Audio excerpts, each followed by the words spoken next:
a few special interesting events that happened in the house of Zainab. A number of mufassirin have mentioned that Ayat al-Hijab, the verse of hijab, was revealed in her house. Now, what do we mean when we say the verse of hijab? Using the word hijab. What do mufassirs mean when they say the verse of hijab? Which hijab are they referring to? Say there is one verse in the Quran that mentions the word hijab. It's that verse. The hijab that we know, the head covering, the khimar, for instance, that's not mentioned in the Quran using the word hijab. Some people today, they're trying to find the word hijab in the Quran. If the Quran says women have to wear hijab, then yes. So nowhere does the Quran say hijab, so we don't have hijab. Some people are making these claims. The Quran talks about the concept of hijab, but not using the word hijab. The word hijab linguistically just means barrier. Why later on the headscarf became known as hijab? What kind of a barrier is it? It conceals the head, the hair. So it's a barrier that does not allow men to see the hair. That's why it's called hijab. But in the Quran, the hijab is not called hijab. We have another word for it, for instance, khimar, which was a head covering that covers your body. That's the word khimar. And in fact, some scholars of linguistics have noted that the root word of khamr has to do with covering the head. That's why khamr, wine, is called khamr. What does it do with the head? It blocks the intellect. Now the hijab blocks your hair from being seen, so they call it khimar. See, another variation of khamr. Interesting in Arabic, how these root words, how these various words go back to one root meaning. So the Quran uses the word khimar, which means head covering. It doesn't use the word hijab to refer to the hijab that we know. But in one verse in Surah Ahzaab, verse 53, Allah does mention hijab. In what context is it used? Exactly. So it was in Zainab's house, after the wedding, after the Prophet married Zainab, Allah commanded him to make a big invitation. Remember, the Prophet was very humble. Normally he would not make big invitations and spend on the food. But Allah instructed him, this wedding is special. Why?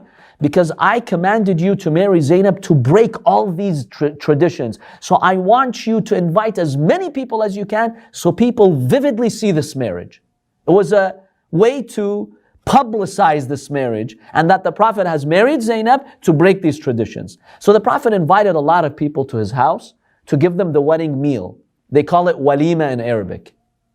Usually it's for a day, 2 days, 3 days. It's mustahab to give a meal for 3 days after a wedding. According to Islamic law, it's mustahab. So not just one wedding. Now we have 3 weddings to deal with, right? But remember, Islamic weddings are very simple. You just invite people and you give them food, you know. You can still have a gift box. You can have a gift box, that's nice. So the Prophet invited the companions, they came.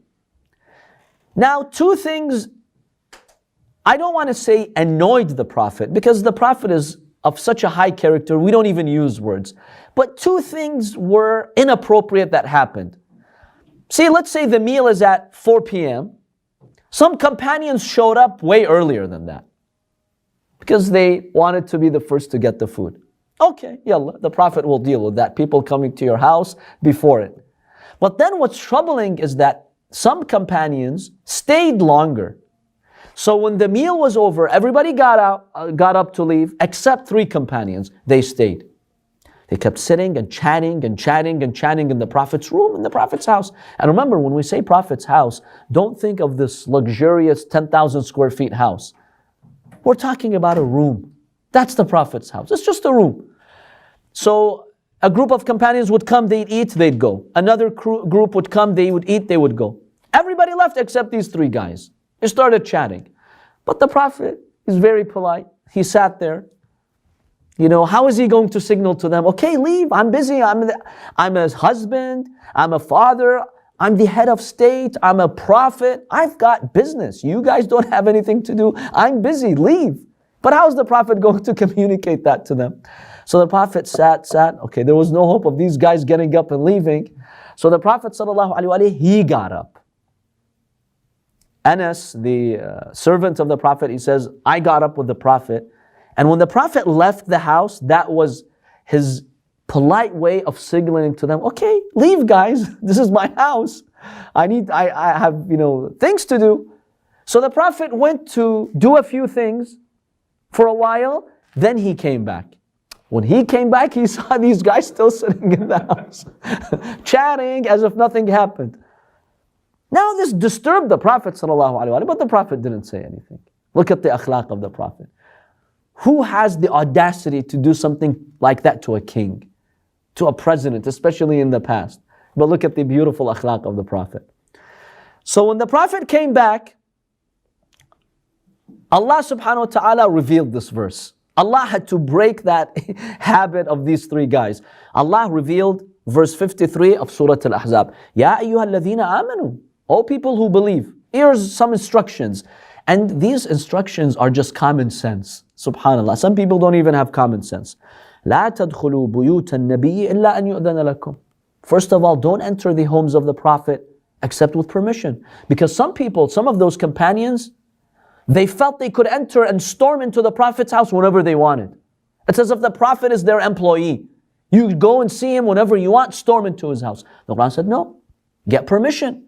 Get clear permission from the Prophet to enter. You can't just storm in, because the Arabs had that custom of just breaking into someone's house if they need it for something. Not even, Ya Allah, Ya Allah. Just go in the house and do whatever you want. Yes, they had that tradition. You don't need to knock or have an appointment. No, khalas, just go. You need something, just go. You need to see someone, just go storm into his house.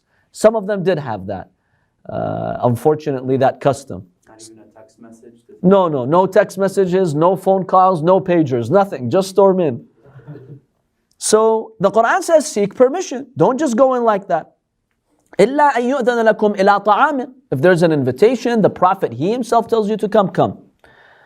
نَاظِرِينَ إِنَا وَلَكِنْ إِذَا دُعِيتُمْ فَادْخُلُوا. Okay, if the Prophet invites you, you're welcome, enter. فَإِذَا طَعِمْتُمْ فَانْتَشِرُوا. If you eat, leave. Allah's commanding the Muslims, the believers, if you eat, don't sit and chat and disturb the Prophet. Just leave. وَلَا مُسْتَأْنِسِينَ لِحَدِيثٍ. Don't think you can sit there and chat and have a good time. إِنَّ ذَلِكُمْ كَانَ يُؤْذِي النَّبِيَّ. This hurts the Prophet. This disturbs the Prophet. It annoys the Prophet.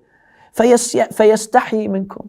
But the Prophet, because of his haya, he's shy, he's embarrassed to tell you that. وَاللَّهُ لَا يَسْتَحِي مِنَ الْحَقِّ. But Allah is not embarrassed. Allah has to make it very clear that this is the truth. Make sure you respect the Prophet. Now, up until this point, we're not talking about hijab yet. We're talking about proper etiquette. By the way, this is instruction for all Muslims, not just with the Prophet. Anywhere you go, seek permission. Anywhere you go, make sure you're not disturbing someone. If you're a guest at someone's house, make sure you're polite, you're respectful. If you're invited, go. If you're not invited, don't go. And if you feel the owners of the house have things to do, don't, disturb them and ruin their schedule. I've heard of so many crazy stories of people showing up unannounced from other countries or states without even making arrangements or notifying the people, and they just come and stay there for a month. Yes, Islam tells the hosts, do care for your guests, but remember, your hosts also have work to do. Make sure that you talk to them, make arrangements. Don't just show up unannounced like that and then expect them to be with you 24/7. This is an etiquette of moral standards that the Quran is teaching us. Then here the verse of hijab starts. وَإِذَا سَأَلْتُمُوهُنَّ مَتَاعًا فَاسْأَلُوهُنَّ مِنْ وَرَاءِ hijab. Another Arab custom was that if you needed an item, a utensil, an appliance, just go into your neighbor's house. Hey, can I use the pot? Can I use this? Do you have that? I need a lamp. I need this. I need a knife. You just go in, you borrow it, and then you give it back. This was very common. So the neighbors of the Prophet would do that. Every single day, one of them is storming into the Prophet's house. Hey, and he's speaking to the wives of the Prophet. Hey, give me this knife. Zainab, give me this knife. Aisha, give me this. Salama, give me that. The Quran found this troubling. These men constantly going into the Prophet's house and borrowing things. It doesn't work like that. So the Quran says, if you need to go and ask for some objects, things, appliances, fine. The Prophet's generous. He will not say to anyone, I won't lend you anything. فَاسْأَلُوهُنَّ مِنْ وَرَاءِ حِجَابٍ. Make sure when you're asking something from the Prophet's wives, there should be a curtain, a barrier. Then you politely ask, let the Prophet's wife bring it from behind the curtain, give you the appliance and you take it. But you don't go in the room with her. Even if she's in hijab, she could be in full hijab. But it's not appropriate for a man to be with the Prophet's wife in the room. Let there be a barrier like a curtain. From behind the curtain, ask them. Don't go into the room. Stand at the door. Usually at the door they would have a curtain. From behind the curtain, make the request. A few questions here. Number one, is this law applicable to all Muslim women, or is this specific to the wives of the Prophet? Number two, if it is specific to the wife of the Prophet, is this preferential treatment for the Prophet? Why? Why this privilege that Allah is giving only to the Prophet? Or as some Orientalists would say, see, we see efforts by Muhammad sallallahu alayhi wa alayhi to isolate his wives from society. So they say, yes, he started very progressive with Khadija alayhi salam. She was a businesswoman, very open. But then when he became the head of state, we see him implementing policies that marginalize women, lock them in their room, no interaction whatsoever. This is a serious objection that a lot of Orientalists will state. I would like to share that with you because it's important to address that. So how do we understand this verse of hijab? So this verse of hijab is not talking about the head covering. It has nothing to do with that. It says, put a barrier, O you men, when you go and ask the Prophet's wives for appliances, put a barrier. It's not talking about the head covering. And this is the only instance where the Quran uses the word hijab when it comes to female-male interaction. So, number one, is this law applicable to all women or just the Prophet's wives? So if your wife is at home, or a woman, your mother, your sister is at home, and someone comes and he wants to grab something, take an item, borrow some money, take an appliance, must they, according to Islamic law, put a barrier and a curtain? Or as long as they're in proper hijab, fully covered, that's fine? So which is it? Is it a special law that applies to the wives of the Prophet, or this is a general law? It's special. It's a special law. Right. So we understand from the Quran, the tafsir, and the ahadith that explain the tafsir, this was a special law that was only applicable to the wives of the Prophet. It was not a general law that had to be upheld by all women in society. So it's a special law. Why? Number two, why is it a special law? Why this preferential treatment or this type of treatment only for the Prophet's wives? Is the Prophet trying to isolate his wives? Let's rationally analyze that. Any thoughts? Why would Allah ask the believers to only observe this law with the Prophet's wives? Why? What's unique in these cases? Any ideas? Yes, brother. Maybe it has to do with their the legal status that's talked about in the Surah. The legal status, which is? That they can't marry anyone after. Exactly. That's the first reason. See, the Quran, one reason why it did not want men to be exposed to the Prophet's wives and see them, because see, when you go and grab an appliance, you might see their face, maybe an arm, something. It happens, right? Why did the Quran not want men? We're talking about strangers, right? Not relatives. Relatives can go and see the wives of the Prophet, like the brothers-in-law of the Prophet, that's fine. We're talking about non-mahram men. The Quran did not want them to go and see the Prophet's wives because the Prophet's wives were prohibited from remarrying after the Prophet. This was a special law to honor the Prophet. His wives could not remarry after him. So it's not appropriate to have men seeing them constantly. Because see, if they could remarry after the Prophet, okay, maybe a man sees them, he liked one of them. This happens, it's very normal. But he says, okay, now that the Prophet's alive, it's haram for me to have any of these thoughts. But once, after the Prophet, if I live after the Prophet, I'll go and I marry her. A lot of people would be in situations like that. They're interested in a woman, but they don't say anything to be polite and pious. But let's say if the husband dies, he'll go and propose. It was very normal. But you can't do that with the Prophet's wives. You can't go and propose after him. So it's best for men not to see them. So they would not be interested in them. Because once you're a Prophet's wife, that's it. There's no way possible on earth you can be with any other man, even if the Prophet passes away.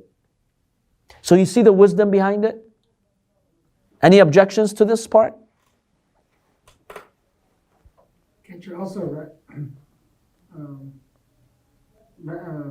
take it also for other women? Not to say that, I understand that part. Remember, we're assuming they're in full hijab. Yeah. Not their hair is not exposed, their body. We're assuming they're full in hijab. But because the Prophet's wives cannot remarry, you just have to be more strict over here. Because now if somebody happens to be interested in them, there's no way out. What do? With other women, there is. She could be divorced, right? She could be divorced. Her husband could die, and you could marry her. It would happen. This was something very common, by the way, especially in that society where remarriages, second marriages, and third marriages were so common. But this does not apply to the Prophet's wives. So it's safest to limit male interaction with them. Even if the Prophet divorced his wife, they cannot remarry? If the Prophet divorces a wife, can she get remarried? She can. If he divorces her, possibly, I can look into it, yes. No, it did not happen. It did not happen where the Prophet divorced one and she got remarried. I'll look into it. There are two, we'll examine in our next classes, there are 2 or 3 that the Prophet divorced. But the marriage was not consummated. We'll talk about why the Prophet divorced them. I'll look into that, inshallah. Yeah, the Quran, the space, not the space, the case that it is prohibiting is to marry the Prophet's wives after him. Min ba'dih. It says after him no one can marry them. Anyways, we can look into that, inshallah. So, this is a special case with the Prophet that if he passes away, his wives cannot remarry, and therefore, it was safer to limit that interaction. That's the first reason. The second reason, remember, the Prophet ﷺ had a lot of enemies. He was targeted. There were many people in Medina, around Medina, hypocrites or others that were conspiring. So giving that easy access all the time into the house of the Prophet was not a wise thing to do. You need to protect this man. This man's targeted. People are trying to find anything in his private life to expose him, to ruin his reputation, to tarnish him. And so having these men going into the Prophet's house and seeing his woman or interacting with them was not something appropriate. Because the Prophet ﷺ was targeted, and many people would send, let's say, spies or someone into the Prophet's house to pick up anything and turn it into a story. So Allah subhanahu wa ta'ala wanted to close that door. Because you have a unique situation here. The Prophet isn't just anyone. He's a community leader. He's the Prophet of God. And that would be a window for the hypocrites to go and create some trouble. Or they would be in contact with the Prophet's wives and maybe mobilize them against the Prophet. You never know. So limit the access. Just granting free access like that was not appropriate. And when these verses were revealed, the hypocrites were disappointed, and that's proof that the enemies got disappointed. Why is Muhammad limiting us? Why can't we go to his house and speak to his wives? They were hurt because they had ulterior motives, and so Allah subhanahu wa ta'ala wanted to close that door. Yes? Did this rule also apply to the imams who came after? That if you're the wife of an imam and the imam dies, or the imam divorces? No, this is specific only to Rasulullah sallallahu alaihi wasallam. There are laws that only and only apply to the Prophet sallallahu alaihi wasallam. And This law does not apply to the Imams of Ahlul Bayt. going backwards, any of the previous prophets? Not that I know of, no. There is a book called Khasa'is al-Rasul. There are several hundred or several thousand unique laws that only apply to Prophet Muhammad sallallahu alaihi wasallam in the history of humankind. Yes. So these laws are specific to only Prophet Muhammad sallallahu alaihi wasallam, and they were not shared by any other prophet in history. And this is one of them.